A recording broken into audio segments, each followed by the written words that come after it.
All right, greetings everyone. This is Chris Dixon, and welcome back to the Tunnel Vision podcast. Hope you all are doing good and well. And on this particular episode, I'm going to be talking about my experience going through the 22 tunnels of Set and the Qlippoth. Which is also going to lead me to talk about my experience that I went through last year. That was very challenging and rough around the edges. If you hear crickets, that's because I'm outside doing a little walk. Also just getting over a small little summer cold. So if you hear me cough from time to time, that's why. But I'm doing much better, thankfully. Just wanted to get me a little night walk in.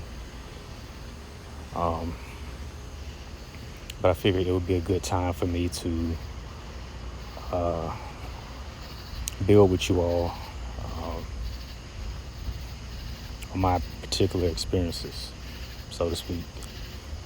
But before I go into my experience, since this is, like I said in the first episode, this is new beginnings for me.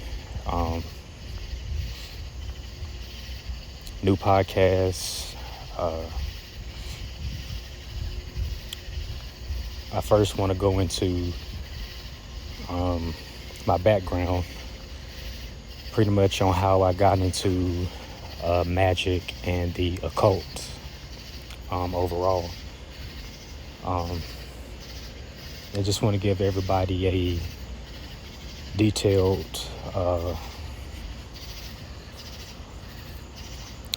description of my background. But pretty much, I grew up in church, raised Baptist, and was a devout Christian. Very devoted to my beliefs and faith. Then as I got older, I got into non-denominationalism pretty much as I got into my late teens. But in spite of my devoted beliefs, I always had a lot of questions. I always wanted to know where Christianity came from, as a religion. I also wanted to know the origins of the Bible, and pretty much get a thorough understanding of where all of it came from. Alongside of that, just understanding, why I went through a lot of the traumatic experiences that I went through coming up. Just wanted to know the answers to, why I suffered the way that I did. And, growing up, losing my father at only 8 years old, him making his transition, when I was that age, it did take a huge turn on me. Had a very big impact on me. And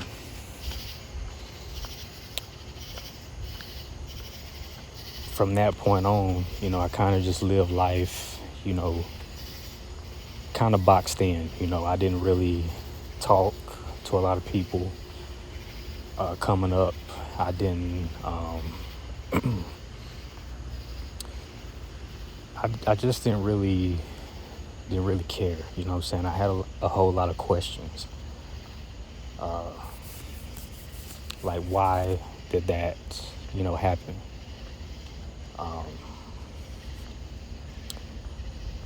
But, in spite of that, I stayed devoted to my beliefs, because that's the type of household I was raised in, a very devout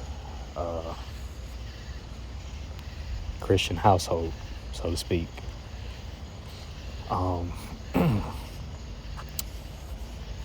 But as I got older,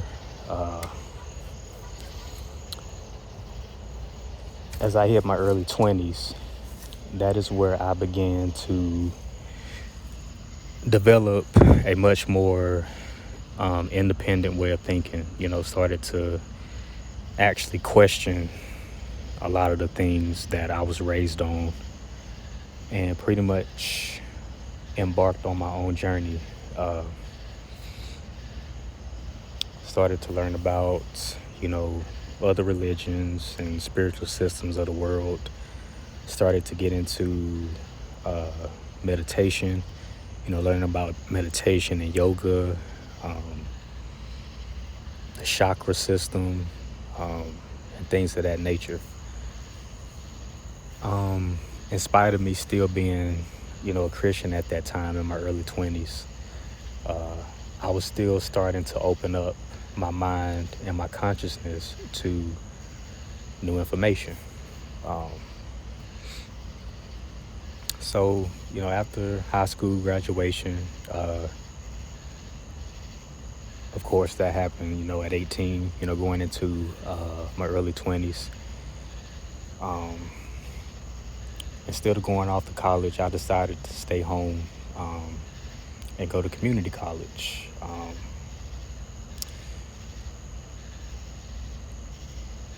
And being at home, going to school, working part-time, me and my mom at the time was caretaking for my grandmother,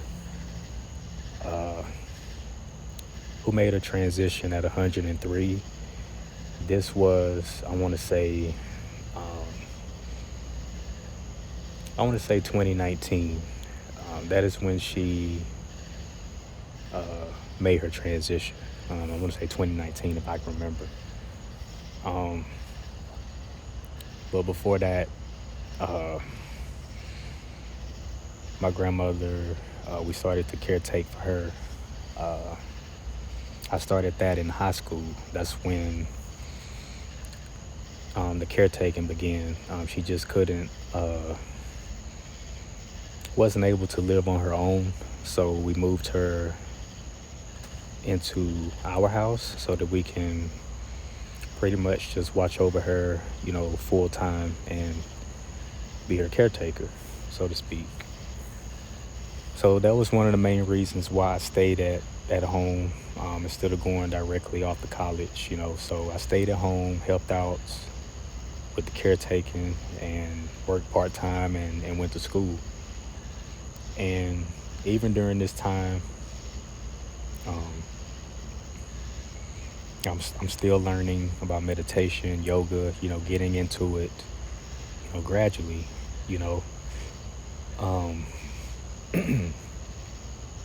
but pretty much I stayed kind of to myself, for the most part.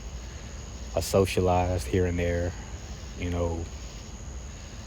with people, but for the most part, I stayed to myself mostly. Fast forward a little bit later, I ended up completing community college, and that's where I decided to transfer away to college. It wasn't far. It was just 45 minutes up the road. And the irony of it is this was a Christian college. That's 45 minutes up the road from where I stay, my hometown. And this was, I want to say I was 23 years old, 22, going on 23, somewhere around there, is when I transferred. And before I transferred, that's when we decided to put my grandmother in a nursing home because we wasn't able to continue the caretaking. It had gotten too stressful on us, me and my mom.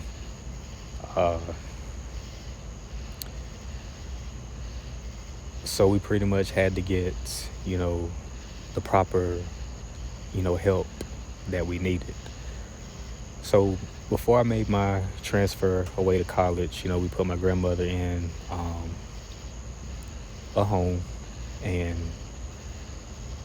in spite of her being in a home, we still visit her day in and day out. We had sitters come in, sit with her throughout the day, and even in the late evening on into the night, just to pretty much monitor her, monitor the nurses and things of that nature. So we didn't just put her in there and, just leave her hanging. We still stayed by her side. And even though I was away at college, I still came home on the weekends to visit my grandmother and even help out, at the nursing home, sit with her on the weekends and, things like that. But before I transferred, I really didn't even want to go away to college. I was wanting to stay at home and, pretty much just continue to live in my little box. I didn't want to get out, meet new people or anything like that. So even it was a struggle for me to go away to college because, that's how mostly I live my life, sheltered, not wanting to get out into the world and explore and learn about myself. But I stepped out on confidence, went away to college. Was uncomfortable at first, even when I got there, but got situated in, and it went from there. Over the course of time, I started to meet people, and I started to come out of my shell, so to speak. But while I was there, when I first got there,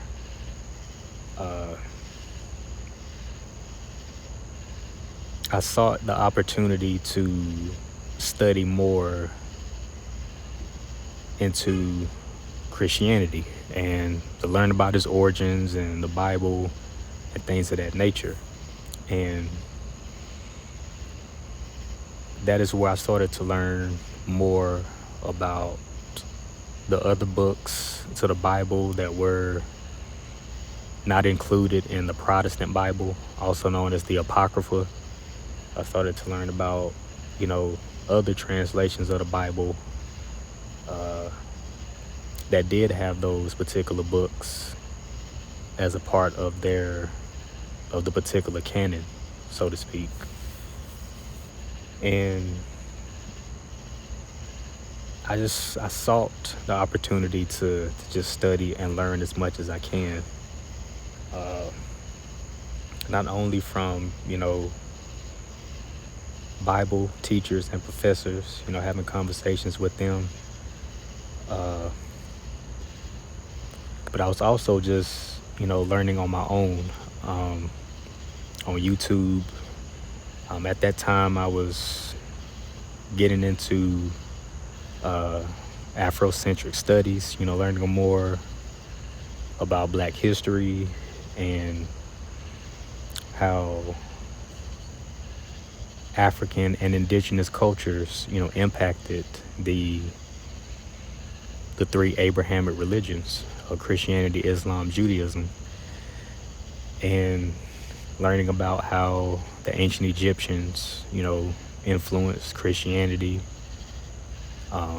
Judaism, and Islam, and learning about the Egyptian texts the Egyptian Book of the Dead, learning about the Sumerian texts, learning about Gnosticism, and getting into Christian mysticism, so to speak.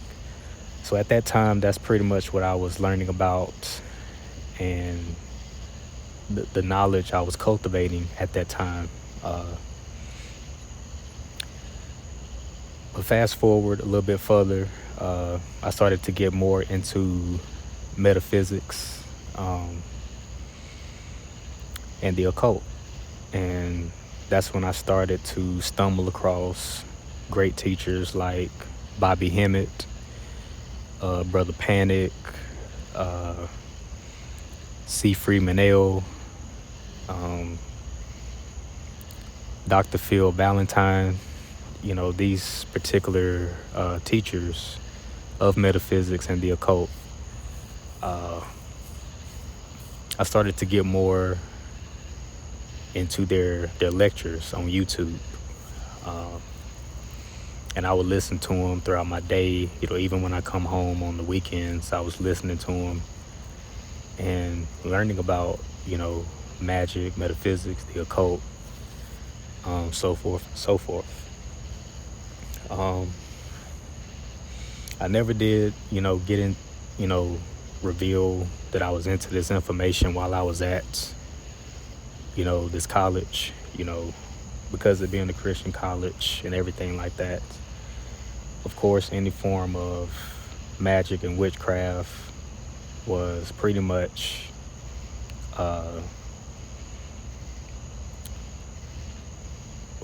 against the rules. So any type of symbols, whether it be a pentagram, a ankh, anything that didn't line up with the Christian faith,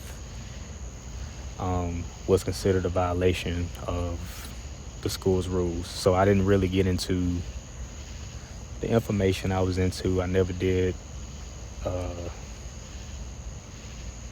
expose anybody to what I was learning about during that time. So I pretty much just stayed kind of low-key, in my studies. But to fast forward,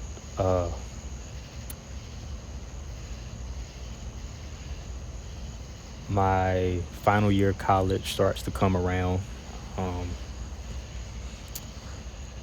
and I started to purchase books. I got a Bible that had the Apocrypha in it. I got that at Goodwill. Pretty much I would read and study the Apocrypha while I wasn't in class. I would read, these Apocrypha texts. And of course, I would eventually start to purchase books from Amazon, on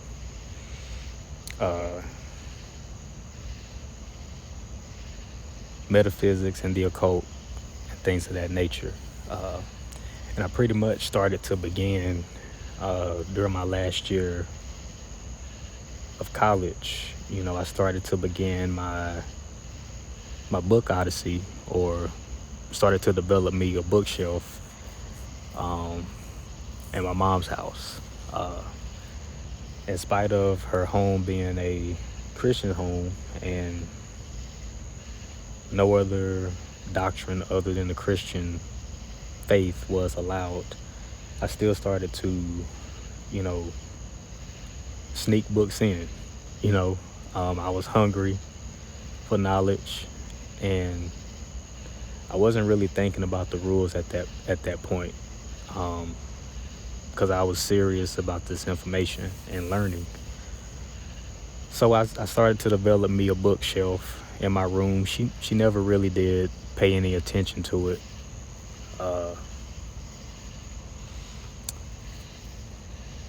Up until after I graduated and got home.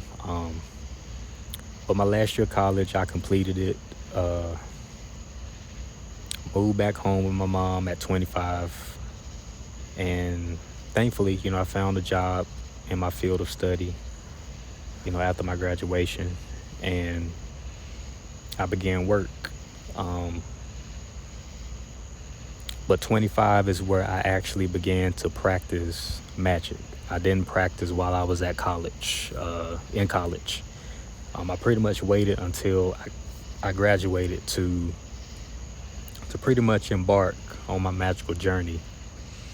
And of course, when you first start out, you're pretty much in the dabbling stage. You're pretty much just dabbling around to see what works for you and what you resonate with. So during my dabbling stages, of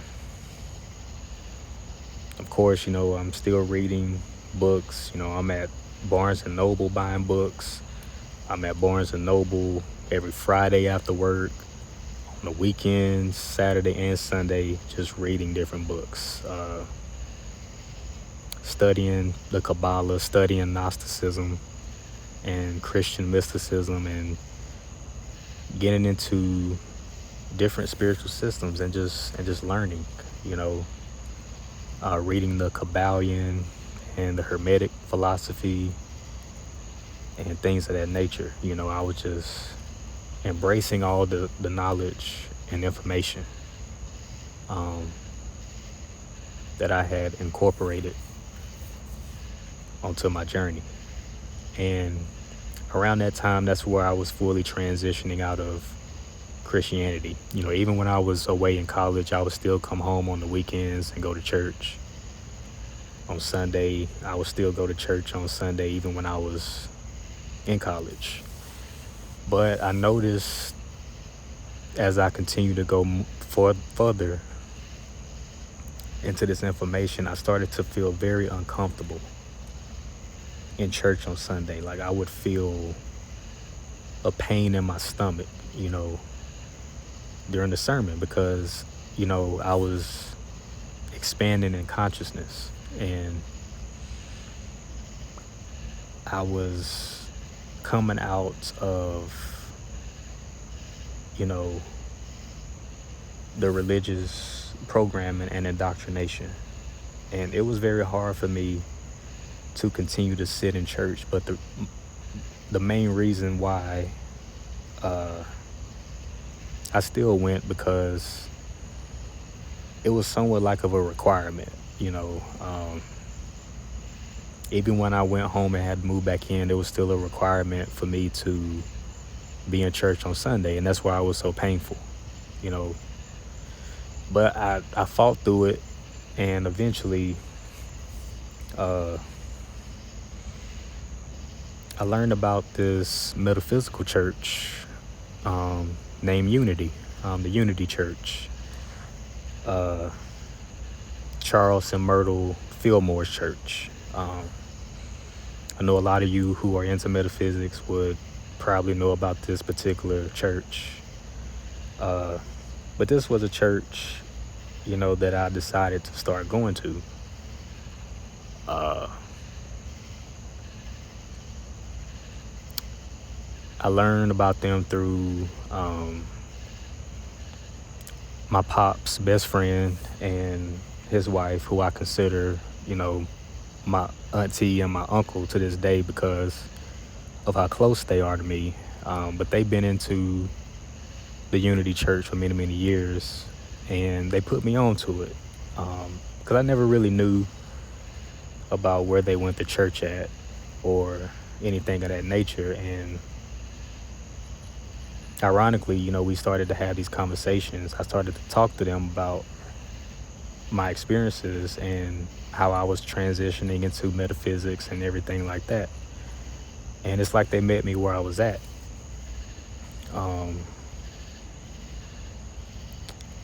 And, they understood, was very proud. And my auntie put me on to this church named Unity. And ironically speaking, my hometown where I stay at, there's a Unity Church here, and then there's a Unity Church down in Norcross, and even in Atlanta. But I decided to start going to this church on Sunday. I would tell my mom I'm going to I'm going to another church that was traditional, but I would go to this church. And just so that I can have, a connection, to where my journey was headed. So I will go to this church, and I enjoyed it, hearing the metaphysical message and, learning about the metaphysics of the Bible. It was a good experience. And at that time, it was needed at that time. But going a little bit further, 25 years old, moved back home.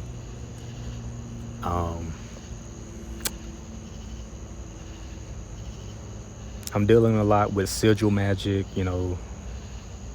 candle magic, working with the Necronomicon, working with the Goetia, as well as working with the 72 angels of the Shemha Mepharash, which corresponds to the Goetia, or the 72 Damians of Solomon, or Solomonic magic, let's put it that way.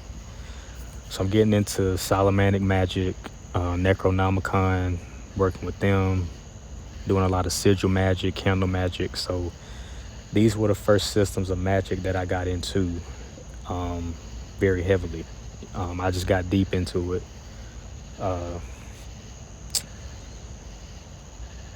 Doing a lot of rituals, and I started to get into the Qlippoth. I started to learn more, of course, about the Kabbalah. Of course, I'm already studying the Kabbalah at that time, but then I started to learn more about the Qlippoth, or the dark side of the tree or the Kabbalistic tree. So I'm studying a little bit, going into the Qlippoth, learning about Lilith, Samael, Beelzebub, Astaroth, Belial, etc. These particular forces of the Qlippoth. But I never did initiate myself into the system just yet. I started to study, came across more occult teachers who were left-hand path teachers who would teach and build on this particular system. So learning from them, 2 years go by, I'm 27 years old.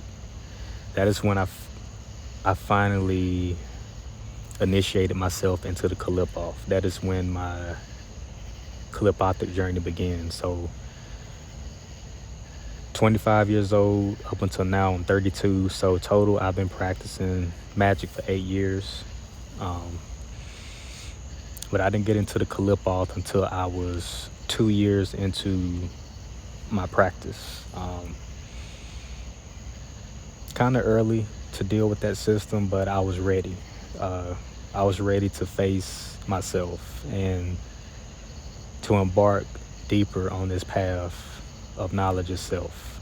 So the book I was using at that time was Qlippothic Meditations by Asenath Mason. It was a little pamphlet type of book that goes into a direct detail and breakdown of the Qlippoth and what it is. Goes through the shells and the particular spirits of each shell, associated with each shell, and pretty much an invocation to Lilith, so to speak. And Lilith is a Sumerian goddess. She is commonly associated with Jewish mysticism, but she actually predates anything involving Judaism. She goes back to Sumeria, and she's also known as Adam's first wife in the Bible. But Lilith is the queen of the night side. She is the primary one that leads the initiate into the Qlippoth, or the void, so to speak. So I did my invocation to Lilith, and at that time I wasn't, my clairaudience, or what you would call psychic abilities, were not online, so I wasn't able to hear, Lilith or any other particular spirit communicate things to me, so I would know what to expect. But I went on into the Qlippoth, 2 feet in. I jumped off the diving board 2 feet in and stepped out on faith, and things got very challenging. So this is where it started to come to the surface that I was practicing the occult. And this is where my mom came across my bookshelf that I had been building in her house. We pretty much clashed heads, got into arguments, and it was very uncomfortable. It was very uncomfortable for me and her, being in one house together. So long story short,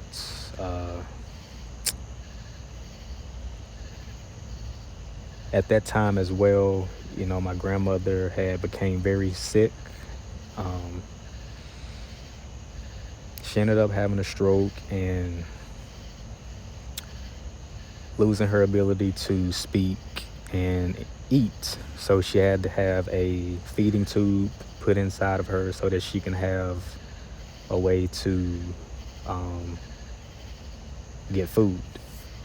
But fast forward a little bit further, she ended up coming down with sepsis, and pretty much she made her transition. Like I said, I'm gonna say it's 2019.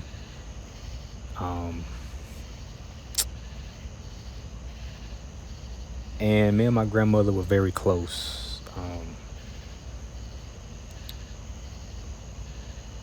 She watched over me when I was a child. After school, she would pick me up. She would cook evening supper for me. She would watch me every summer. If I didn't go to a camp or something, I was at my grandmother's house pretty much the whole summer. I would bring my PlayStation over there, play video games, go outside and things of that nature. But me and my grandmother were very close, and in spite of her going through what she was going through, I remained strong. The night she made her transition, I just so happened to be the one in the nursing home, because the nursing home had called my mom and pretty much said that, she's not likely to make it through the night. So my mom had me go sit with her until she got ready to come out. And while I was there, my grandmother made a transition, pretty much in my arms. I was sitting next to the bed. I didn't cry, I was in pain, but I held my ground. The nurse came in, checked the pulse and everything, and she was gone. So my mom, my sister came, and other family members came, and it was a very, very rough time that night and on into the week as we prepared for her funeral. But she did live to see her 103rd birthday. We had her a party, even though she wasn't able to partake in it. Family members came, friends. They would all go down to her room and visit, leave flowers and things of that nature. So she lived to be 103 years old. So after we put her to rest, a few months down the line, Thanksgiving comes around. And before Thanksgiving, I ended up having a breakdown moment where all of my built up sadness and grief concerning my grandmother came out that I was just holding in. And that's when it dawned upon me that this was a result of me going into the Qlippoth, and these are the things that were coming out of my subconscious, because that's what the Qlippoth deals with, the subconscious mind, the darkness. So my subconscious, these are the things that were coming out at that time. And going further, I'm coming to terms with the grief. Didn't really eat a lot on Thanksgiving. I didn't feel like eating at all. It's like my body was purging a lot of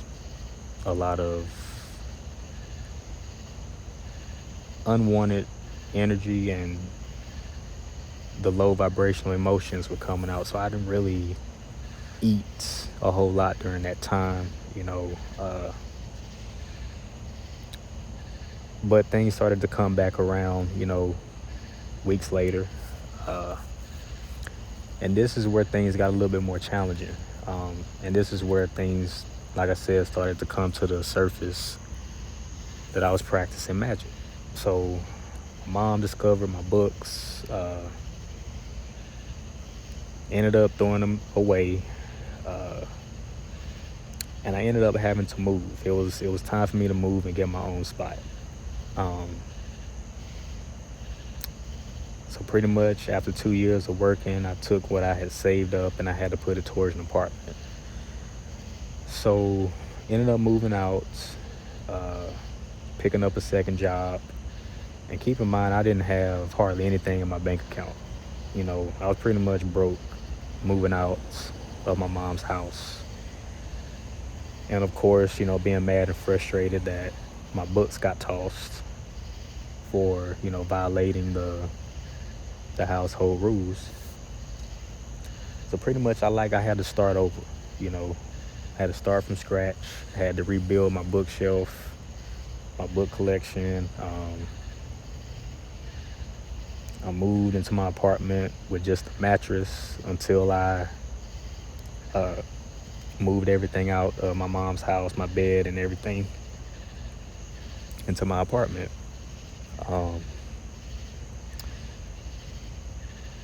But fast forward a little bit further, I ended up getting my apartment set up.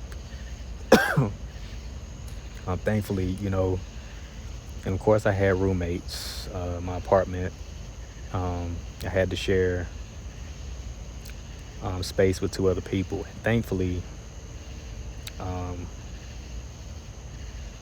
it's a good friend of mine at the time, one of my childhood friends at the time, along with his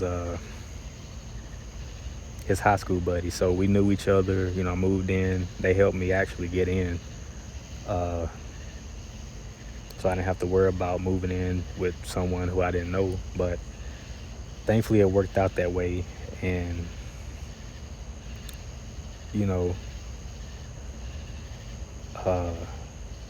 just been rebuilding since then, rebuilt pretty well since then. But at that time, got situated in, started to develop my independency, of course. Started to rebuild my book collection, and just pretty much get myself reestablished on my own, so to speak. And this is after that, this is where COVID hits. So this is 2020, going into 2020. And this is when COVID hits, the world shuts down, everybody goes into quarantine, refund checks hit. So thankfully that helped financially wise. Of course, working in a second job. So I was able to get my money back up, pretty sturdy. And, from that point out, I've been maintaining it on my own, quite well. In spite of the journey it's been, the struggles, that I've endured. Things have been, yes, they've been challenging, but it's been kind of interesting, at how certain things have played out on my journey. Different close friendships that I've had since childhood have ended as a result of this particular path that I decided to take. When you take this path, when you practice magic, the occult, your friendships and relationships are going to change drastically. People are going to see you differently. Some people are not going to want to be around you anymore, regardless of how long they've known you. So it's very uncomfortable. It's a very uncomfortable path, especially when you deal with the left-hand path of the occult. So going through those particular things, during COVID, and even coming out of COVID, things were still challenging. Fast forward a little bit further through COVID, started to get more deeper into my practice, of course, being on my own.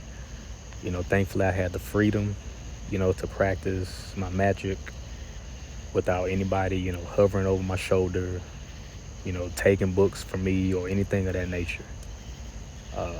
So I was able to get myself fully established, and I was able to focus more deeply on my practice and the knowledge and the information.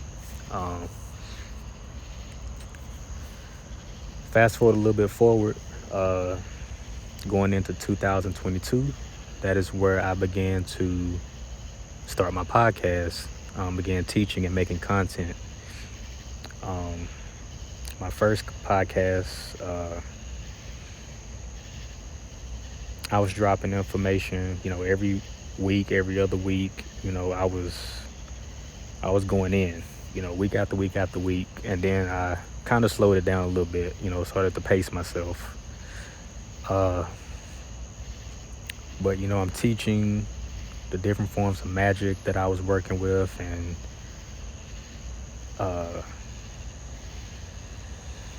teaching others how to do it themselves, and pretty much just building with the collective. And for 2 years, I dropped 2 years of content, and this is where 2024 comes in, and this is where I have my experience. So going into 2024, I want to say it was around February, end of February, going into March. But before this happened, I want to say around 2021, going into 2022, that's where I started to become more, my psychic abilities started to come online, clairaudience and clairvoyance primarily. So at that time, I was really getting very good at divination, getting very good at tarot cards, working with the pendulum and the pendulum board, and my senses pretty much opened up.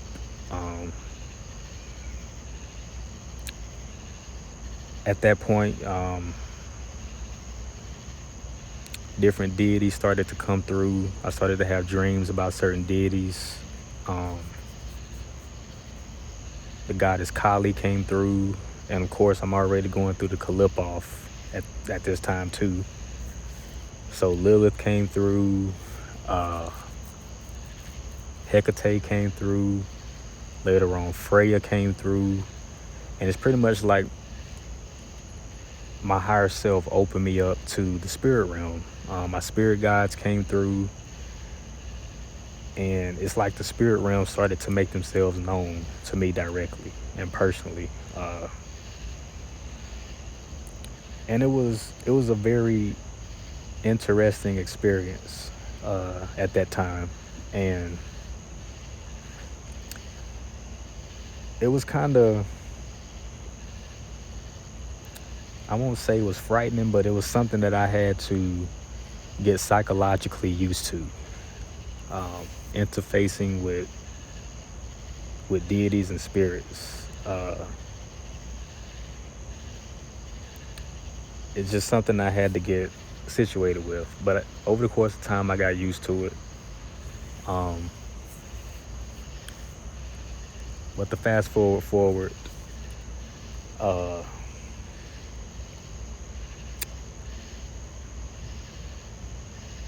gaining more experience working with deities, working with Kali,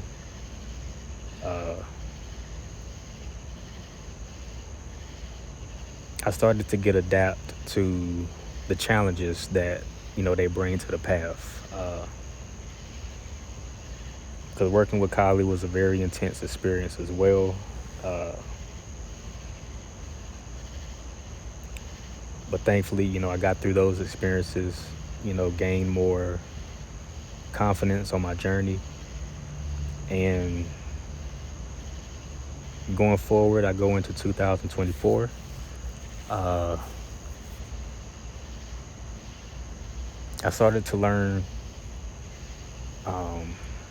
get more deeper into the Qlippoth, my studies, and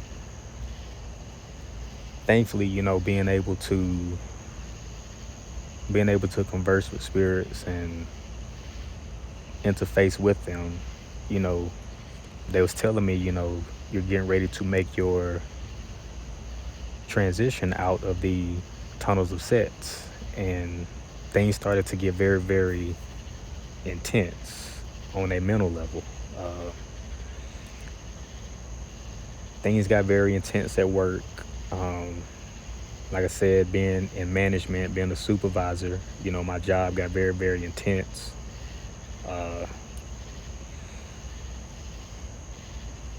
Dealing with employees that didn't want to work, pretty much going through all of that. So that was taking a toll on my mental health at that time. And then of course I'm dealing with the Qlippoth coming out of it as well. So I started to notice a few weeks before this experience happened,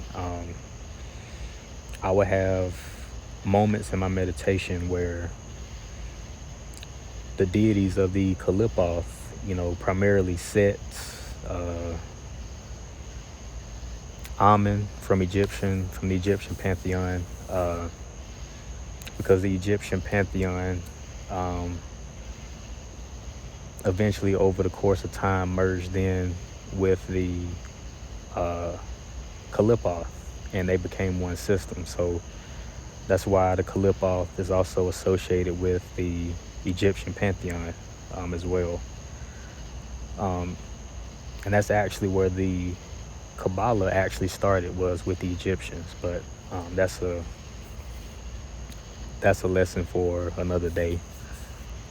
But long story short, weeks started to go by, and these spirits are breaking me down, because that's what the Qlippoth deals with, the full breakdown of the ego / the false self. And eventually when you make your completion of the tunnels, you're going to go through a certain big breakdown experience. Like I said before, even when you initiate into it, things are going to get tough. But this experience was the most challenging, I would say, throughout the whole experience. But long story short, the work stress that was on me blended in with the breakdown moments of my meditations, things I would experience in meditation. These deities just breaking me down, breaking me down, breaking me down, to the point to where I just, like I gave up. Right at that point, I submitted, my journey. I said, look, I'm not gonna be fully broken in this experience.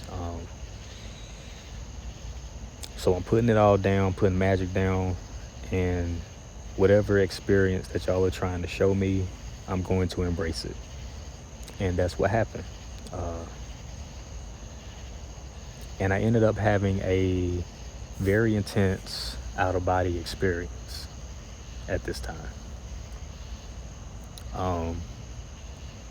And it felt like I was literally like making my transition. Like I thought I wasn't gonna make it through last year. That's how traumatic and intense it was. But this experience had a lot of insights revealed to me during this experience. It's like I went to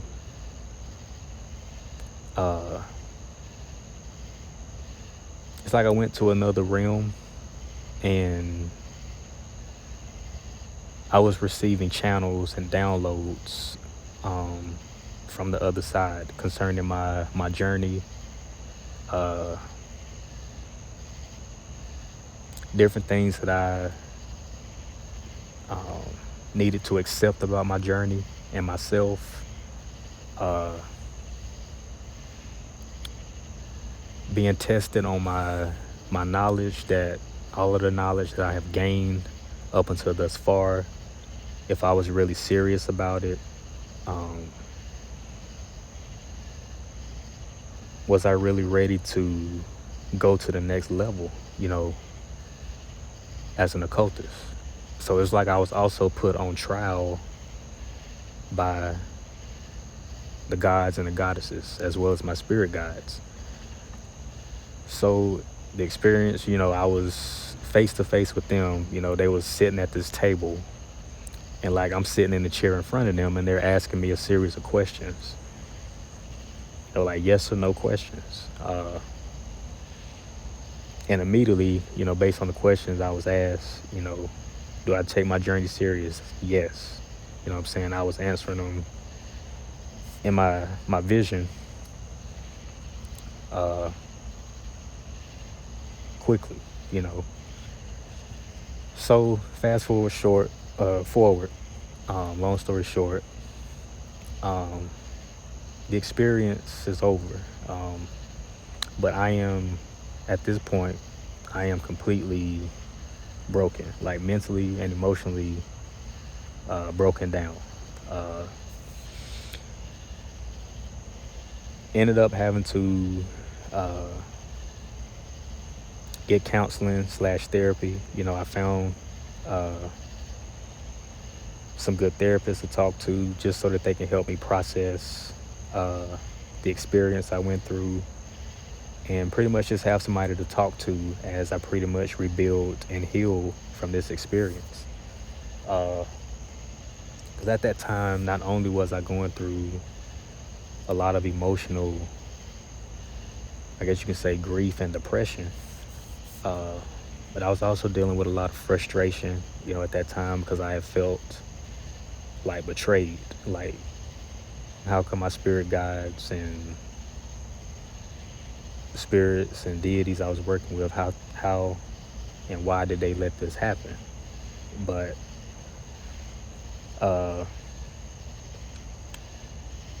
they told me, look, you just got to be patient. At that time, I was still trying to be connected to the occult, and it just didn't feel right.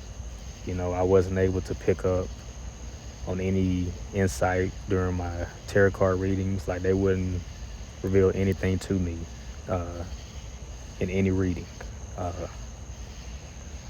They didn't answer any questions that I would ask via pendulum. My pendulum wouldn't even swing.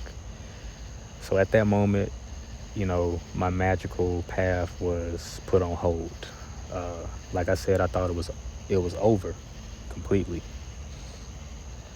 But they told me, look, just be patient, and let things play out. So 2024, I'm fighting these thoughts off, dealing with depression, very deeply. But thankfully, with enough counseling, um, things started to get much better as I just focused more on the healing process, and of course, going through the whole pushback from family members, telling me, they told me so, you was on the wrong path anyway, you was wasting your time studying all of that information, the devil had you deceived, and pretty much all of that. So had to deal with all of that criteria, and pretty much I just grilled the steak up and ate it for what it was. So that was 2024 in a nutshell. Just to be honest, it was a horrible year, but thankfully I made it through it, alive. I stayed on course. I stayed in alignment with my higher self and my spirit team. And I told myself last year, I said, Chris, if this is your purpose, if magic and the occult is your purpose, and this particular path is going to lead you to your destiny, it will come back around if it's supposed to. Because a lot of people, if they were to experience what I experienced, which a lot of people have, they ended up hanging it up. Never went back to the occult again. But that wasn't my case. Thankfully, things came back around. Spirit guides started to come back through again. Continuing to help me rebuild and get my journey back on track. My interest in reading and studying the occult again came back.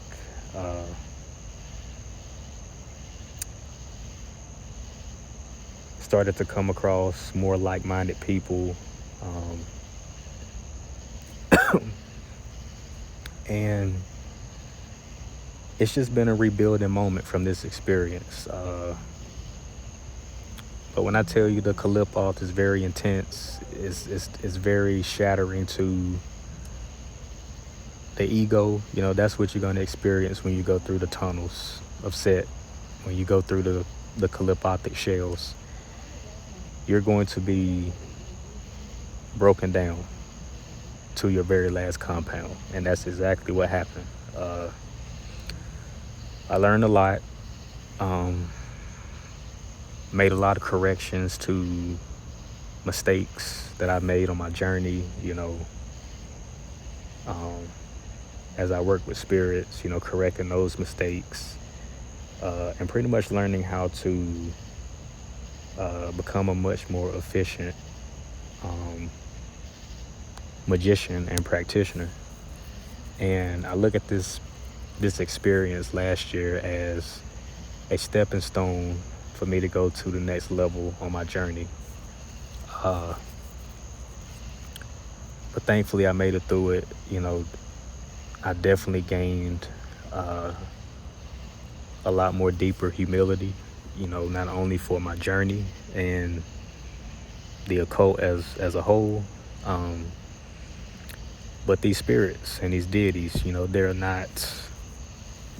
not anything to play with.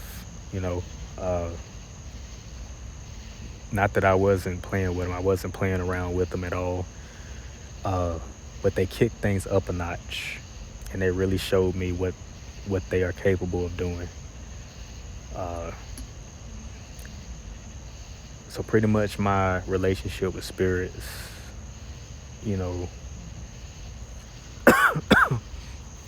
got a little bit, more closer.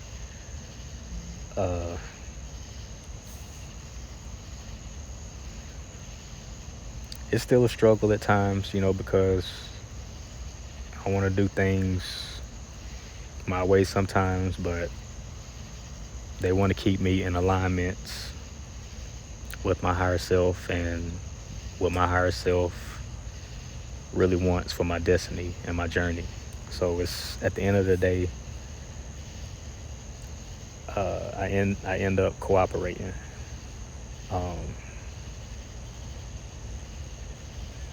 Because the experience also taught me the importance of staying in alignment with what I'm supposed to be staying in alignment with.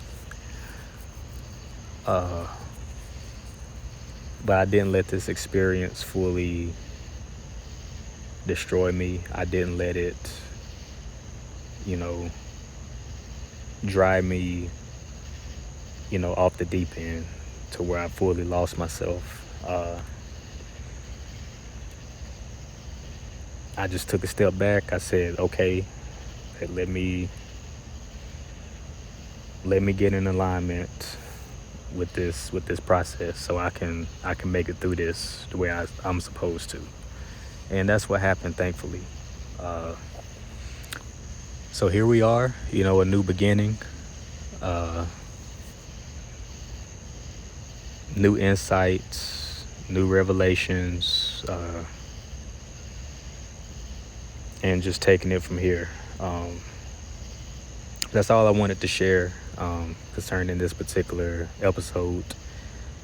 Just wanted to pretty much recap on what I experienced and just pretty much just give everybody a new background give everybody new insights on my particular background and how I started my journey as I began this new platform. Of course, I'm going to be pacing myself with this. I'm not going to be rushing anything. I'm just going to go on and teach what my spirit team leads for me to talk about and teach. And that's how we can play it out. But I hope that you all enjoyed my story / testimony. Hope that you all are doing good and well on y'all's journey. Wherever you're at, whatever time zone you're in, if you're listening this in the daytime or the night, I hope that you all enjoyed it, and I will talk to you all on the next episode. Peace.